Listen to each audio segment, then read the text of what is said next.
الحمد لله نحمده ونستعينه ونستغفره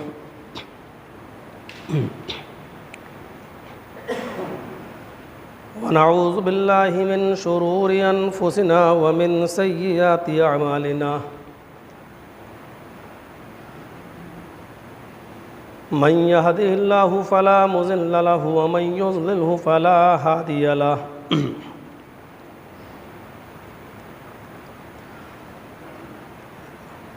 وأشهد أن لا إله إلا الله وحده لا شريك له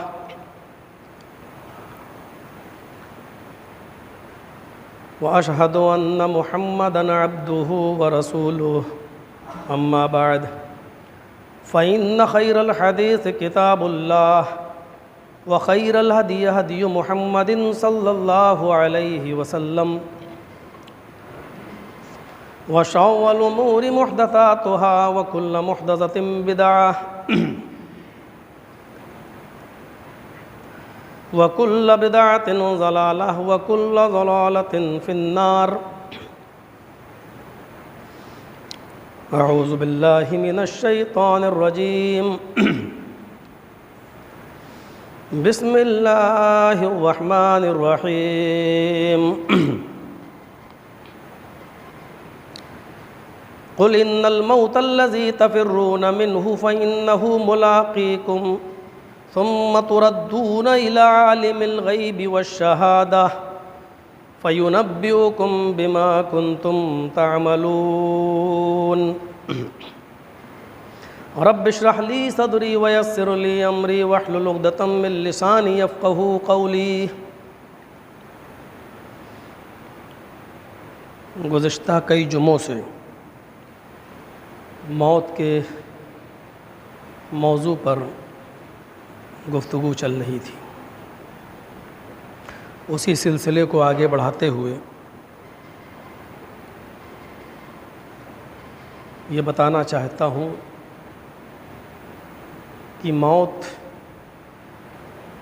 سب سے زیادہ یقینی چیز ہے۔ میں سمجھتا ہوں کہ موت سے زیادہ یقین کسی بھی چیز پر نہیں ہے۔ دنیا میں ایسے بہت سے افراد ہیں جو اللہ پر بھی اتنا یقین نہیں رکھتے، بہت سے مانتے ہیں، بہت سے نہیں مانتے، لیکن اللہ کو نہ ماننے والے لوگ بھی موت پر یقین رکھتے ہیں۔ اور اسی لیے قرآن کریم کے اندر موت کے کئی نام آئے ہیں۔ یقین بھی موت کا ایک نام ہے۔ اللہ تبارک و تعالیٰ نے وہاں موت کا لفظ استعمال نہیں کیا بلکہ یقین ہی کہہ دیا، اور اس سے مراد موت ہے۔ قرآن کریم کے اندر اللہ تبارک و تعالیٰ نے فرمایا وَاعْبُدْ رَبَّكَ حَتَّى يَأْتِيَكَ الْيَقِينُ، تم اپنے رب کی عبادت کرو اس وقت تک جب تک کہ تمہیں موت نہ آ جائے۔ یہاں پر موت نہیں کہا اللہ نے بلکہ یقین کہا۔ کیوں؟ اس لیے کہ موت سے زیادہ یقینی کوئی چیز ہے ہی نہیں۔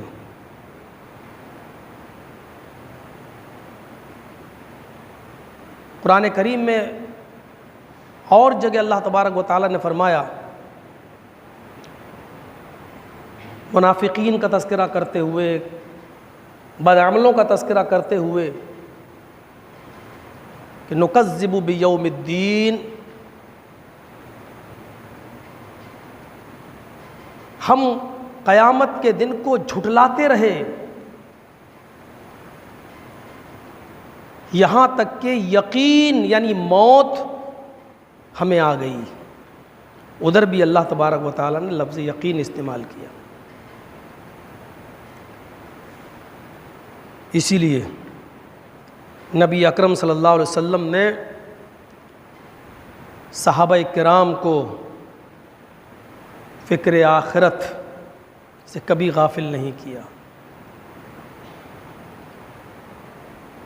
کبھی کبھی صحابہ کرام نبی اکرم صلی اللہ علیہ وسلم کو دیکھا کرتے تھے کہ آپ چٹائی پر لیٹے ہیں، کچی زمین پر لیٹے ہیں، آپ کی پیٹھ پہ نشان پڑ گئے ہیں، اور وہ کہتے تھے کہ ہم نرم گرم بستر کا انتظام کر دیتے ہیں آپ کے لیے، تو آپ فرماتے تھے نہیں، ما انا فی الدنیا الا کراکب استظل تحت شجرہ، ہم تو اس دنیا میں ایک مسافر کی طرح ہیں، ایک درخت کے سائے میں تھوڑی دیر آرام کیا اور پھر چل دیا۔ لہم فی الدنیا ولنا فی الآخرہ، جس نرم گرم بستروں کی بات تم کر رہے ہو وہ اللہ تبارک و تعالیٰ نے ان کافروں کے لیے اس دنیا میں متعین کیا ہے، اور ہمارے لیے آخرت کے اندر ہے۔ آخرت کو کبھی آپ نے فراموش نہیں کیا۔ خود اللہ تعالیٰ نے نبی اکرم صلی اللہ علیہ وسلم سے کہا وَالضُّحَىٰ وَاللَّيْلِ إِذَا سَجَىٰ مَا وَدَّعَكَ رَبُّكَ وَمَا قَلَىٰ وَلَلْآخِرَةُ خَيْرٌ لَكَ مِنَ الْأُولَىٰ، اے محمد صلی اللہ علیہ وسلم آپ کے لیے آخرت کی زندگی دنیا کی زندگی سے بہتر ہے۔ ہمیں اس منظر کو ہمیشہ یاد رکھنا چاہیے۔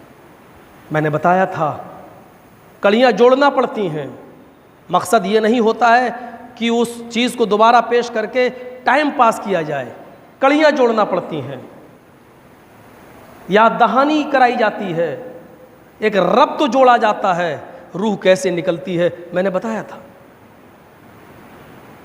آدمی دیکھتا ہے اپنی آنکھوں سے، فلولا اذا بلغت الحلقوم، جب یہ روح نکلتے ہوئے تمہارے نرخرے تک، تمہارے حلق تک پہنچ جائے گی، وانتم حینئذ تنظرون، اور تم اس کو اپنی آنکھوں سے دیکھ رہے ہوگے، وَنَحْنُ أَقْرَبُ إِلَيْهِ مِنْكُمْ وَلَٰكِن لَّا تُبْصِرُونَ، اس وقت جتنا قریب ہم تمہارے ہوں گے کوئی دوسرا نہیں، وَلَٰكِن لَّا تُبْصِرُونَ، لیکن تمہاری آنکھیں مجھے دیکھ نہیں پائیں گی، تمہاری آنکھوں میں اتنی طاقت نہیں کہ تم میرا دیدار کر سکو۔ روح نرخرے تک پہنچ گئی، تم دیکھ رہے ہو کہ روح نکل رہی ہے، وَنَحْنُ أَقْرَبُ إِلَيْهِ مِنْكُمْ، تم سے اس وقت سب سے زیادہ قریب ہم ہیں، تمہارے رشتہ دار جو چارپائی کے پاس بیٹھے ہیں وہ بھی تم سے دور ہیں، تمہارے ماں باپ تم سے دور ہیں، تمہارے بیٹے تم سے دور ہیں، تمہاری اولاد بھی پھر بھی تم سے دور ہے، ہم تو اس وقت تمہاری شہرک کے بھی زیادہ قریب ہیں، اس وقت جب روح نکلتی ہے اس وقت ہم سے زیادہ قریب کوئی نہیں ہوتا، وَلَٰكِن لَّا تُبْصِرُونَ، لیکن تمہارے اندر اتنی طاقت نہیں کہ تم مجھے دیکھ سکو۔ فَلَوْلَا إِن كُنتُمْ غَيْرَ مَدِينِينَ، اگر تم بہت طاقتور ہو، اگر تم بہت پاورفل ہو، اگر تم سرمایہ دار ہو، اگر تم چودھری ہو، اگر تمہاری حیثیت تمہارے معاشرے اور سماج میں بہت زیادہ ہے، تم بہت پیسے والے ہو، بہت دولت مند ہو، ترجعونہا ان کنتم صادقین، تو جو روح تمہاری نکل رہی ہے اس روح کو تم اپنے اندر واپس کیوں نہیں لوٹا لیتے ہو؟ اس روح کو پیسہ دے کے اپنی حیثیت دکھا کر تم اس روح کو اپنے اندر واپس کیوں نہیں لے لیتے؟ تم نہیں لے سکتے اس لیے کہ تمہاری حیثیت تمہارے سماج میں ایک وقت تک تھی، آج تمہاری کوئی حیثیت نہیں، تمہارا پاور تمہارے سماج میں ایک وقت تک تھا، آج تمہارا کوئی پاور نہیں۔ اگر تم طاقتور ہو، اگر تم پاورفل ہو تو میرے بھائیو اللہ تبارک و تعالیٰ کہتا ہے ترجعونہا ان کنتم صادقین، اگر تم سچے ہو تو اس روح کو اپنے اندر واپس کیوں نہیں لوٹا لیتے؟ پورے دیش پر حکومت کرنے والی شخصیتیں بھی ایمس میں بھرتی رہتی ہیں، ڈاکٹروں کی محتاج ہو جاتی ہیں، پوری ورلڈ پوری دنیا میں ان کے لیے دعائیں ہونے لگتی ہیں اپنے اپنے حساب سے، اپنے اپنی حیثیت سے، اپنے اپنے مذہب کے مطابق۔ دیکھ رہے ہیں نا، سوشل میڈیا پر نظریں ڈال کر دیکھو پتہ چل جائے گا۔ یہی ایسا موقع ہے جس موقع کی طرف اللہ نے یاد دلایا، اگر پاورفل ہو، طاقتور ہو، سب پر تمہاری چلتی ہے تو اپنے اوپر چلا کر دکھا دو، اس روح کو اپنے اندر لوٹا کے دکھا دو، تمہارے ہاتھ میں نہیں ہے۔ اس لیے امام کائنات نے فرمایا جب کسی کی موت ہو جاتی ہے تو اس کے گھر والوں پر، اس کے ماں باپ پر، اس کی اولاد پر ایک مصیبت گزرتی ہے پہاڑ کی طرح، اور یہی وہ موقع ہوتا ہے اس مصیبت میں اسی وقت صبر کرنا ہے۔ اسی لیے جو دعا سکھلائی اس دعا کو ہمیں سب کو یاد کرنا چاہیے۔ انا للہ و انا الیہ راجعون، یہ مختصر ہے، شارٹ ہے۔ اس کے آگے ایک جملہ اور بتایا اللہ کے رسول نے، یہ بھی دعا پڑھ لیا کریے آپ، بخاری کی روایت۔ جب تمہیں کسی کی موت کی خبر ملے یا کوئی مصیبت کی خبر تمہیں ملے تو اس وقت یہ دعا پڑھو، انا للہ و انا الیہ راجعون، اللہم اجرنی فی مصیبتی واخلف لی منہا خیرا۔ بہت چھوٹا سا جملہ ہے، بس یہ تو سب کو یاد ہے، انا للہ و انا الیہ راجعون۔ اس کے بعد ایک جملہ تھوڑا سا اور، واخلف لی خیرا منہا۔ ہم سب اللہ کی طرف سے آئے ہیں، اللہ ہی کی طرف ہمیں لوٹ کر جانا ہے۔ اللہم اجرنی فی مصیبتی، اے اللہ میری مصیبت میں مجھے اجر دے، بدلہ دے، واخلف لی خیرا منہا، اور جو میں نے کھویا ہے تو مجھے اس سے اچھا بدل عطا فرما، جو میں نے کھویا ہے تو مجھے اس سے اچھا بدل عطا فرما۔ نبی اکرم صلی اللہ علیہ وسلم اس دعا کو لوگوں کو سکھلا رہے ہیں۔ حضرت ابو سلمہ وہاں بیٹھے ہوئے ہیں۔ اب غور سے دیکھیے اس دعا کا کتنا اثر پڑتا ہے۔ لوگ معمولی سمجھتے ہیں دعا کا کتنا اثر پڑتا ہے۔ حضرت ابو سلمہ نبی اکرم کی اس پیاری مجلس میں بیٹھے ہوئے ہیں جہاں اللہ کے نبی یہ دعا سکھلا رہے ہیں، لوگوں جب تمہیں کوئی مصیبت کی خبر ملے تو تم یہ دعا پڑھا کرو، اللہ انا للہ و انا الیہ راجعون، اللہم اجرنی فی مصیبتی واخلف لی خیرا منہا۔ یہ دعا سیکھ لیے یاد کر کے جب گھر پہ آتے ہیں تو اپنی بیوی ام سلمہ سے کہتے ہیں، اے ام سلمہ، آج ہمیں جناب محمد رسول اللہ صلی اللہ علیہ وسلم نے صحابہ کی ایک محفل میں یہ دعا یاد کرائی ہے، ہم سب نے یہ دعا سیکھ لی ہے، تم بھی یہ دعا یاد کر لو۔ کتنے اچھے لوگ تھے، نبی اکرم کی محفل میں جو سنتے تھے وہ گھر آ کر اپنی بیویوں کو، اپنے بچوں کو اس کی ٹریننگ دیتے تھے، سکھاتے تھے۔ ان کی بیوی نے کہا یہ تو بڑی اچھی دعا ہے، انہوں نے بھی اس دعا کو یاد کر لیا۔ آگے کا واقعہ ام سلمہ بیان کرتی ہیں کہ میں نے یہ دعا یاد کر لی، پھر ایک دن ایسا ہوا کہ میرے شوہر حضرت ابو سلمہ ہی کا انتقال ہو گیا۔ وہ خبر جب مجھے ملی کہ میرے شوہر کا انتقال ہوا اور جب ان کی جسد خاکی کو میرے سامنے لایا گیا تو میں نے اپنے شوہر کے انتقال کی خبر سنی اور ان کو دیکھا تو میں نے یہی دعا پڑھ لی، انا للہ و انا الیہ راجعون، اللہم اجرنی فی مصیبتی واخلف لی خیرا منہا۔ ہم سب اللہ کی امانت ہیں، اللہ کے پاس لوٹ کر جانا ہے۔ اے اللہ مجھے اس مصیبت میں صبر دے، اجر دے، اور مجھے اس سے بہتر بدل عطا فرما۔ ام سلمہ کہتی ہیں میرے شوہر کو دفن کر دیا گیا، لیکن میں سوچتی رہی، اس کا ترجمہ غور کرتی رہی تو میں کہ اللہ مجھے اس سے بہتر بدل عطا فرما۔ میں سوچتی تھی کہ اللہ ابو سلمہ سے بہتر میرے لیے کون ہو سکتا ہے؟ اللہ ابو سلمہ تو میرے لیے سب کچھ تھے، ابو سلمہ نے مجھے جو پیار دیا اور گھر کے کاموں میں جو میری مدد کی، ایسا مجھے کہاں ملے گا، ایسا مجھے کون مل سکتا ہے؟ لیکن میں ابھی عدت کے دن پورے کر رہی تھی، جب میں عدت کے دن پورے کر چکی اور میری عدت کے دن ختم ہو گئے تو ایک دن جناب محمد رسول اللہ صلی اللہ علیہ وسلم میرے گھر تشریف لائے۔ انہوں نے میرے دروازے کو دستک دی، پوچھا میں نے کون؟ کہا اللہ کا رسول محمد رسول اللہ صلی اللہ علیہ وسلم۔ میں گھر کے اندر تھی، میں اس وقت ایک چمڑے کو دباغت دے رہی تھی، بکری کا چمڑا، حلال جانور کا چمڑا، وہ نیم کے ببول کے پانی میں گرم کر کے اور اس کو دباغت دیا جاتا تھا۔ ہم لوگوں کی طرح نہیں تھے، ہم لوگ تو قربانی کے جانوروں کی کھالوں تک کی حفاظت نہیں کر پاتے، نہیں بک رہی ہیں تو چلو قبرستان میں گڑوا دیں۔ بہت آسان ہے ہم لوگوں کے لیے سب کچھ۔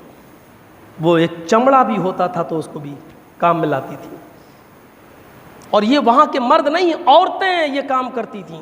میں ایک چمڑے کو دباغت دے رہی تھی، جیسے ہی میں نے سنا اللہ کے نبی آئے، میں نے فوراً اپنے ہاتھوں کو دھویا اور محمد رسول اللہ کو گھر میں آنے کی اجازت دی۔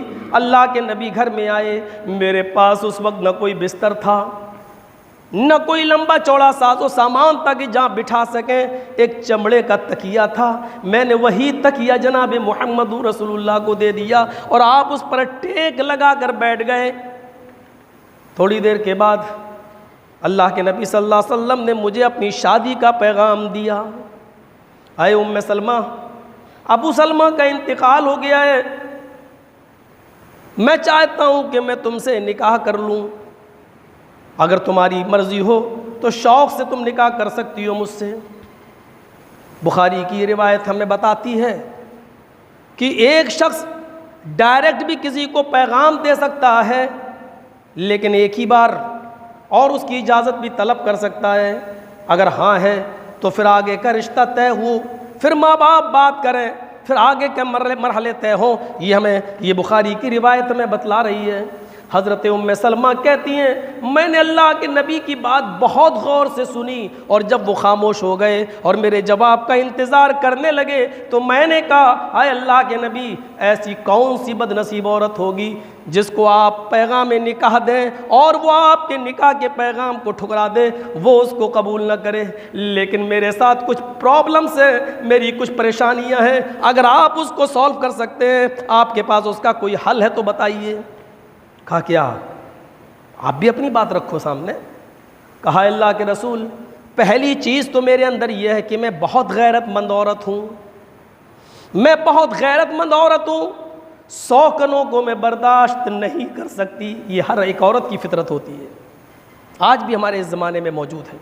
میں سوکنوں کو برداشت نہیں کر سکتی، اور آپ کی پہلے سے بیویاں موجود ہیں، اور میں آپ سے نکاح کر لوں، اور اللہ نہ کرے اگر سوکنوں کو میں برداشت نہ کر پائی غیرت میری، اور مجھ سے کچھ غلطی ہو گئی، تو جانے انجانے میں اپنے اوپر عذاب مول نہیں لے سکتی۔ میں نہیں چاہتی کہ اللہ مجھے اس پر عذاب دے۔ میری دوسری پرابلم یہ ہے کہ اے اللہ کے رسول، میں شادی کی عمر کو کراس کر چکی ہوں۔ ایک شوہر کو اپنی بیوی سے جس چیز کی خواہش و تمنا ہوتی ہے، شاید میں اس حد تک آپ کی خواہش اور تمناؤں کو پورا نہ کر سکوں، کیونکہ میں شادی کی عمر کو کراس کر چکی ہوں۔ دوسری پرابلم۔ اور تیسری پرابلم یہ ہے میرے ساتھ کہ میرے چھوٹے چھوٹے بچے ہیں جو ابو سلمہ چھوڑ کر گئے ہیں، ان کی کفالت کی ذمہ داری میری ہے۔ اگر میں آپ سے نکاح کر لوں تو ان بچوں کو کون پالے گا؟ نبی اکرم نے ان تینوں پریشانیوں کا جو حل بتایا ہے وہ بخاری کی روایت کے مطابق یہ ہے کہ آئے ام سلمہ، تمہاری پہلی پریشانی یہ ہے کہ تم غیرت مند ہو، سوکنوں کو برداشت نہیں کر سکتی۔ یہ چیز میں اللہ سے دعا کروں گا، اللہ رب العالمین تمہاری اس غیرت کو ختم کر دے گا، سوکنوں سے تمہیں محبت ہو جائے گی۔ دوسری تمہاری پرابلم یہ ہے کہ شادی کی عمر کو تم کراس کر چکی ہو، تو یہ کوئی بڑی بات نہیں، جس عمر میں تم داخل ہو اسی عمر کے اندر میں بھی داخل ہو چکا ہوں، ہماری اور آپ کی عمر ایک ہی جیسی ہے، یہ کوئی بڑا مسئلہ نہیں۔ اور تیسرا مسئلہ جو آپ کے بچے ہیں، جب نکاح ہو جائے گا تو تمہارے بچے میرے بچے ہوں گے اور میں ان کی کفالت کروں گا۔ حضرت ام سلمہ کہتی ہیں اس کے بعد میرا نکاح جناب محمد رسول اللہ سے ہو گیا، اور اس کے بعد جب کسی کا انتقال ہوتا اور جب کوئی یہ دعا پڑھتا تو اس دعا پر مجھے مزید یقین ہو جاتا کہ اللہم اجرنی فی مصیبتی واخلف لی منہا واخلف لی خیرا منہا، کہ اے اللہ واخلف لی منہا خیرا، کہ اللہ مجھے اس سے بہتر بدل عطا فرما۔ میرے لیے میرے شوہر ابو سلمہ سے بہتر بدل اللہ نے یہ عطا فرمایا کہ مجھے جناب محمد رسول اللہ صلی اللہ علیہ وسلم کے نکاح میں دے دیا۔ ہم ان دعاؤں کو معمولی سمجھتے ہیں، ہنسی اور ٹھٹھوں کا حال تو یہ ہے کہ میت کو دفناتے وقت بھی ہماری قبرستان میں بیٹھی ہوئی ہنسیاں ختم نہیں ہوتی، جو کہ مقام عبرت ہے، جہاں ہمیں عبرت سیکھنا چاہیے۔ ہم وہیں پر بیٹھے ہیں، ابھی قبر تیار ہو رہی ہے، 5 منٹ باقی ہیں، لیکن ادھر بیٹھ کر بھی ہمارے ہنسی اور ٹھٹے ختم نہیں ہوتے۔ اس حد تک اللہ کا خوف، موت کا ڈر ہمارے دلوں سے نکل چکا ہے۔ ہماری ایمان کی کمی یا قلت ایمانی کی اس سے بڑا ثبوت اور کیا ہو سکتا ہے کہ قبرستان میں جا کر بھی ہم اپنی موت کو یاد نہ کر سکیں، اور ادھر بھی ہمیں ہنسی یاد آتی ہو اور ہمیں گل چھرے اڑانے کی نوبت آتی ہو۔ میرے بھائیوں، ذرا ہم اپنے مقام کو سمجھیں کہ ہمارا ایمان کس حد تک کمزور ہو چکا ہے۔ ایک جنازہ آنے میں دیر ہے اور اللہ کے نبی جھاڑو کی سینک سے یا لکڑی کے تنکے سے زمین کو کرید رہے ہیں۔ صحابہ نے پوچھا اللہ کے نبی کس سوچ میں؟ آپ نے فرمایا کہ ابھی جس بھائی کو اس قبر میں دفن کیا جائے گا میں یہی سوچ رہا ہوں اس قبر میں حساب و کتاب ہوگا، پتہ نہیں وہ ثابت قدم رہے گا یا نہیں۔ اپنے بھائی کے لیے دعا کرو کہ اللہ تعالیٰ اس کو قبر کے حساب و کتاب میں ثابت قدم رکھے۔ یہ صورتحال ذرا ہمیں اور آپ کو سب کو سمجھنا پڑے گی۔ کیا ہے یہ؟ کیا مصیبتیں اللہ کے نبی کے اوپر نہیں آئی تھیں؟ آپ کا اپنا بیٹا ماریہ قبطیہ کے بطن سے پیدا ہے، حضرت انس جنہوں نے پوری زندگی نبی کی خدمت کی ہے، وہ بیان کرتے ہیں اللہ کے نبی کو خبر ہوتی ہے کہ آپ کا بیٹا جاں کنی کے عالم میں، آپ چلیے۔ اللہ کے نبی فرماتے ہیں کہ میں چند صحابہ کو لے کر جب اپنے بیٹے ابراہیم کو دیکھنے کے لیے گیا اور ماریہ نے وہ بیٹا جب میرے ہاتھ میں دیا، ابراہیم جس کی عمر 18 مہینے 1.5 سال کی تھی، وہ اس وقت جان اس کی اکھڑ رہی تھی، روح نکل رہی تھی، وہ کانپ رہا تھا، اس کی روح میرے ہاتھوں میں نکلی، جیسے میں نے اس کو اپنے گود میں لیا فرط محبت میں میری آنکھوں سے آنسو آ گئے۔ عبد الرحمن ابن عوف میرے پاس کھڑے تھے۔ عبد الرحمن ابن عوف کہتے ہیں اللہ کے رسول آپ رو رہے ہیں، آپ تو رونے سے منع کرتے ہیں، پھر آپ رو رہے ہیں۔ اللہ کے نبی نے فرمایا اے عوف کے بیٹے عبد الرحمن، یہ بے صبری کے آنسو نہیں ہے، یہ رحمت کے آنسو ہیں جو اللہ تعالیٰ نے ہر باپ کے دل میں اپنی اولاد کی محبت ڈال دی ہے۔ اللہ تعالیٰ نے اس سے منع نہیں کیا ہے۔ اللہ تعالیٰ نے تو نوحہ کرنے سے، ماتم کرنے سے، چیخنے اور چلانے سے منع کیا ہے، کپڑے پھاڑنے سے منع کیا ہے، زبان سے جملے نکال نکال کر ادا کرنا اور بیان کر کر کے رونے سے منع کیا ہے۔ آپ کے بچے کی جب روح نکل رہی تھی اور جب نکل چکی تو اللہ کے نبی نے دیکھا کہ اب میرا بیٹا ٹھنڈا ہو گیا ہے، اس کی روح نکل چکی ہے۔ اس موقع پر جو تاریخی جملے اللہ کے نبی کی زبان سے ادا ہوئے وہ امام بخاری اپنی بخاری کی کتاب الجنائز کے اندر نقل کرتے ہیں۔ اپنے بیٹے کی روح کے نکل جانے کے بعد آپ نے جو جملے ادا کیے وہ یہ تھے، اپنی بے بسی اور لاچاری کا اور اللہ رب العالمین کی قدرت کا اعتراف ان الفاظوں میں کیا، ان العین تدمع والقلب يحزن ولا نقول الا ما يرضي ربنا۔ اے میرے بیٹے تیری جدائی سے میری آنکھیں اشک بار ہے، میری آنکھوں میں آنسو ہے، والقلب يحزن اور میرا دل غمگین ہے، لیکن ہم کر کیا سکتے ہیں؟ ولا نقول الا ما يرضي ربنا، لیکن ہم ایسے جملے اپنے رب سے نہیں کہیں گے جو میرے رب کو ناراض کر دے، ہم ایسے جملے اپنے زبان سے ادا نہیں کریں گے جو میرے مولا کو ناراض کر دے۔ وَإِنَّ بِفِرَاقِكَ يَا إِبْرَاهِيمُ لَمَحْزُونُونَ، لیکن تیری جدائی سے مجھے تکلیف ہے، تیری جدائی سے مجھے غم ہے، تیری جدائی سے میں پریشان ہوں۔ یہ ہے یعنی غمگین ہونا، یہ انسان کی فطرت ہے، لیکن اپنے بیٹے کے لیے کچھ نہ کر پانا یہ ہماری بے بسی ہے، کیونکہ موت و زندگی کا خالق و مالک تو اللہ رب العالمین ہے، میں کچھ نہیں کر سکتا اس پوزیشن میں تیرا۔ یہ تاریخی جملے بخاری میں آج تک موجود ہیں اور قیامت کی صبح تک رہیں۔ ہمیں سوچنا چاہیے ایسے نازک موڑ پر نبی اکرم کیا درس دے رہے ہیں۔ یہی حال آپ کا حضرت سعد ابن عبادہ کے انتقال پر ہوا تھا، اور ایسے موقع پر بھی آپ نے یہی کہا تھا کہ صبر کرو، بے صبری کے آنسو نہیں ہوں، آنسو صبر کے ہوں، رحمت کے ہوں، افسوس کے ہوں، غم کے ہوں۔ آپ کو شاید معلوم نہ ہو عرب کے اندر یہ دستور تھا اسلام کے نفاذ سے پہلے کہ وہاں جب کوئی مر جاتا تھا تو لوگ رونے اور پیٹنے کو اپنی بزرگی سمجھتے تھے، اپنی شرافت سمجھتے تھے۔ جو جتنا زیادہ ماتم کرتا تھا اور بیان کر کر کے روتا تھا اس کو سماج اور سوسائٹی کا سب سے معزز انسان مانا جاتا تھا، اور بڑے آدمی یعنی چودھری اور سرمایہ دار، امیر، پیسے والے لوگ جب مر جاتے تھے تو ان کے انتقال پر باقاعدہ کرایہ دار بلائے جاتے تھے، پیسہ دے کر ان سے رلوایا جاتا تھا، کرائے کے ٹٹوؤں کو بلایا جاتا تھا آنسو بہانے کے لیے۔ نبی اکرم صلی اللہ علیہ وسلم جب اس دنیا میں آئے اور آپ نے اسلام کو نافذ کیا تو آپ نے اس پرتھا کو، اس رسم کو آپ نے اپنے پیروں سے کچل دیا، پھر آپ نے نوح اور ماتم کو حرام قرار دے دیا۔ پھر یہاں تک فرمایا مرد جب اسلام لاتے تھے تو آپ ان سے صرف اس بات کی بیعت لیتے تھے کہ اس بات کا اقرار کرو کہ تم شرک نہیں کرو گے، چوری نہیں کرو گے، زنا نہیں کرو گے، اور وہ کلمہ پڑھنے کے بعد اللہ کے نبی کے ہاتھ پر ہاتھ رکھ کر بیعت کرتے تھے کہ اللہ کے رسول ہم شرک نہیں کریں گے، چوری نہیں کریں گے، زنا نہیں کریں گے، شراب نہیں پئیں گے، وہ اسلام کے اندر داخل ہو جاتا تھا۔ لیکن عورتیں جب اسلام لایا کرتی تھیں، جو کافر ہوتی تھیں اور اسلام قبول کرتی تھیں، تو اللہ کے نبی جب ان سے بیعت لیتے تھے، وہ پردے کی اوٹ سے جب بیعت لیتے تھے تو ان کو اقرار میں ایک جملہ آگے بڑھنا پڑتا تھا کہ کہو کہ میں شرک نہیں کروں گی، کہو کہ میں شراب نہیں پیوں گی، کہو کہ میں زنا نہیں کروں گی، کہو کہ میں جوا نہیں کھیلوں گی، اور یہ سارے اقرار کرنے کے بعد ان کو ایک جملہ اور پڑھوایا جاتا تھا، کہو کہ میں کسی کے انتقال پر نوحہ نہیں کروں گی، ماتم نہیں کروں گی۔ یہ اسلام کا ایک حصہ بنا دیا ہے۔ بڑا آسان ہے ہمارے ہاں، کیونکہ عورتیں ہی زیادہ روتی ہیں، چیختی ہیں اور چلاتی ہیں، اور آج تک یہ سسٹم چلا رہا ہے۔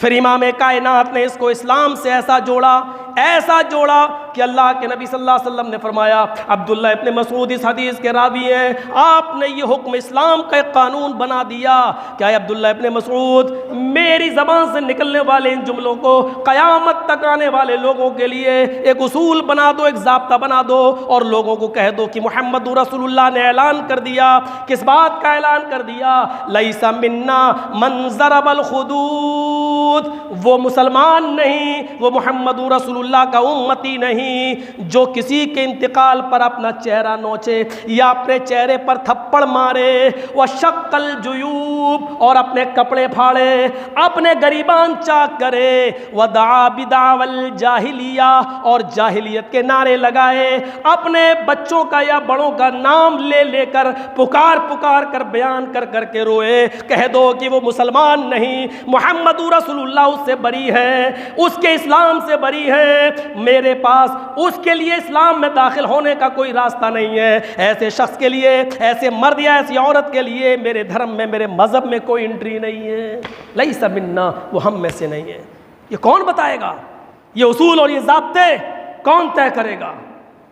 کل پھر کسی کا انتقال ہوگا، پرسوں پھر کوئی مرے گا، پرسوں، یہ تو یقینی چیز ہے وہ آئے گی، اور ہم مردوں سے زیادہ اس گھر میں عورتوں کو بٹھا دیتے ہیں، جو سب سے بڑی جہالت ہے، سب سے بڑی جہالت ہے۔ اور عورتیں اس مرد کو دیکھتی ہیں جس کے ساتھ نکاح نہ زندگی میں حلال تھا، نہ وہ اس سے پہلے بھی پردہ تھا اور آج بھی پردہ ہے، اور مرنے کے بعد بھی وہ اس کی شکل کو نہیں دیکھ سکتی، لیکن سب سے زیادہ عورتیں اسی جگہ پر بیٹھی ہوتی ہیں اور اس کو دیکھتی ہیں۔ اس پرتھا اور اس رسم کو کون ختم کرے گا؟ ہمیں اور آپ کو سب کو غور کرنا چاہیے۔ موضوع ابھی بہت لمبا ہے، بہت باقی ہے، ابھی صبر کا بتانا ہے کہ انتقال پر صبر کیسے کیا جائے، صحابہ نے کیسے کیا، صحابیات نے کیسے کیا، پھر موت کو لوگ کس طرح اپنے گلے لگاتے تھے، اور جتنی موت ان کے قریب آتی تھی وہ بیچارے خوش ہوتے تھے۔ یہ ساری چیزیں تو رہ گئیں، پھر کبھی بتاؤں گا انشاءاللہ۔ اللہ سے دعا ہے کہ بار الہ موت کا خوف ہمارے دلوں میں پیدا فرما دے، موت کا ڈر ہمارے دلوں میں پیدا فرما دے۔ اے اللہ، موت کے دن سے پہلے ہمیں تیاری کرنے کی توفیق عطا فرما۔ سب کو حساب و کتاب دینا ہے، اے اللہ حساب و کتاب ہمارے لیے آسان فرما دے اور ہمیں نیک عمل کی توفیق عطا فرما۔ اور شارٹ کٹ میں یہ دعا کہ اے اللہ، جب تک تو ہمیں زندہ رکھ، اسلام اور اسلامی اصول اور اسلامی قوانین پر زندہ رکھ، اور جب ہمارا خاتمہ ہو تو اے اللہ ایمان پر ہمارا خاتمہ فرما۔ وما علینا الا البلاغ المبین، وآخر دعوانا ان الحمد للہ رب العالمین۔